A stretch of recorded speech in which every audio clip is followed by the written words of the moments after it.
উনি যেহেতু বাংলাদেশের পর্দাশীল পুরুষ প্রথম, তো আমি ওনার খাতিরে রেসপেক্টে আমি নিজে একটা পর্দা নিয়ে এসেছি। আমি ভারতের প্রথম পর্দাশীল পুরুষ হতে চাই।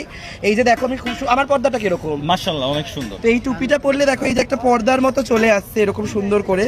আমি এই ভারতের প্রথম, তোমার যেহেতু তুমি পাশে আছো তাই আমি আমার পর্দাটা জড়িয়ে গেছে। দাঁড়া একটু পর্দা, মানে এই প্রথম এপার বাংলা ওপার বাংলা দুই পর্দাশীল পুরুষটা একসাথে হয়েছে। আচ্ছা, আচ্ছা। তো আমি একটু ইন্টারভিউ দেবো বলে পর্দাটা একটু সরিয়ে দিচ্ছি মাঝে মধ্যে, যাতে তোমাদের দেখতে সুবিধা। আমার সুন্দর মুখটা পর্দার আড়ালে মাঝে মধ্যে রাখবো, আবার পর্দাটা মাঝে মধ্যে খুলে দেবো, অসুবিধা নেই তো?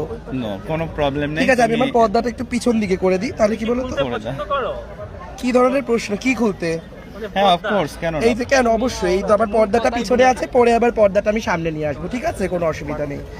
তো বাংলাদেশের পর্দাশীল পুরুষের সাথে ওপার বাংলার পর্দাশীল পুরুষকে আপনারা যারা যারা দেখছেন তারা এটাকে পজিটিভ বা নেগেটিভ ভাবে যেভাবে নেন না কেন, আমাদের কাছ থেকে বাংলাদেশের মেয়েদের বা ওপার বাংলার মেয়েদের পর্দা শেখা উচিত। যেখানে আমরা ছেলে মানুষ হয়ে নিজেকে ঢেকে রাখি বা মানুষকে দেখাইতে আমাদের একটু আনইজি লাগে, আর আপনারা মেয়েরা যেভাবে রাতভাবে চলাফেরা করেন, সো আমাদের দুজনকে দেখে আই থিংক আমাদের দুজনকে দেখে আজকে স্যান্ডি ভীষণ পর্দা নিয়ে আমি আসছে। পোশাক নিয়ে কারো কথা বলতে চাই না, সেটা কার পার্সোনাল চয়েস।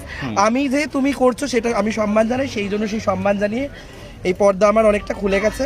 দেখা যাচ্ছে, মুখ দেখা যাচ্ছে গো, না পর্দা আটকে আছে?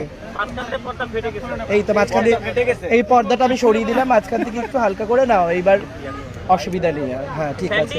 হ্যাঁ, না না, পর্দা আমি ফাটিয়েছি যাতে একটু মুখটা দেখতে পারো, কিন্তু তাও আমি একটু, আমার তো একটু অন্য ধরনের পর্দা, একটু মাঝে মধ্যে সরে যায়, মাঝে মধ্যে আবার ইয়ে হয়ে যায়। তো গতকাল আমাকে স্যান্ডি কল করছে যে